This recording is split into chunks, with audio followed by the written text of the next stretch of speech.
In this section, I want to show you some examples of really cool designs, not necessarily because of the t-shirt graphic, but because of how they took all the elements that go into a t-shirt design and combined them together to make something really unique.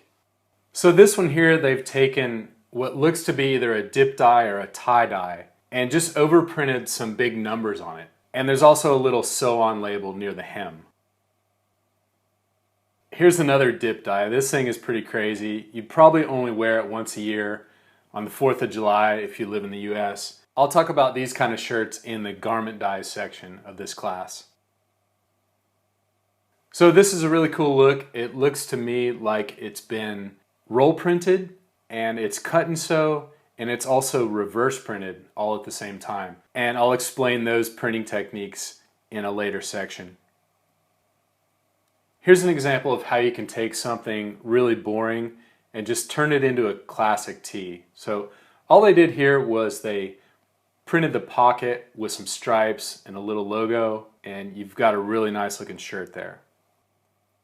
This one's another dip dye, and it looks like they've overprinted it with some lettering. Here's a nice cut and sew tee, basic logo on it. You can see they've pieced together some fabric just above the logo. And there's also some stripes on the sleeves. I like this one. It's an unconventional type layout with a vertical type, and the ink color of the tiger head matches the raglan sleeves. You can take something humorous, print it really big. You don't even have to draw it really well. Here's some paint splats. This one's been roll printed. In a later section, I'll clue you into why I know that. And here they've taken the most plain shirt in the world, just a basic chest logo, and they tie-dyed it, and now it's really cool.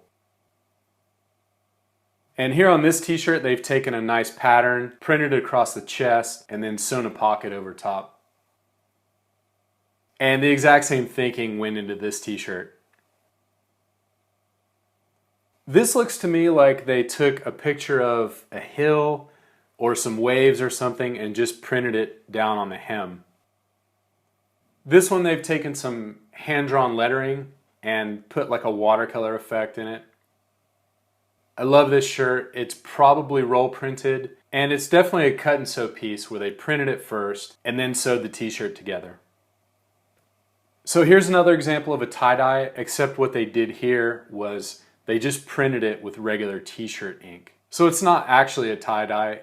That's just in the graphic.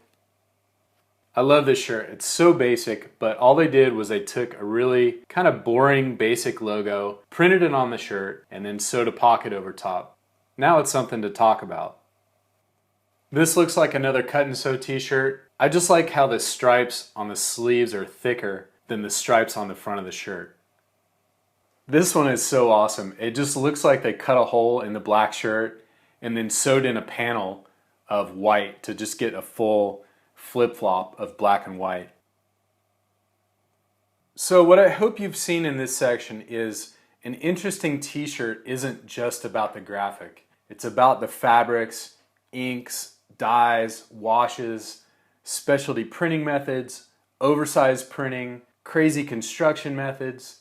There's so many things you can do, and what I'll do in these next sections is break all of these elements down, explain them, and then you'll better know how to combine them back up into your own unique design.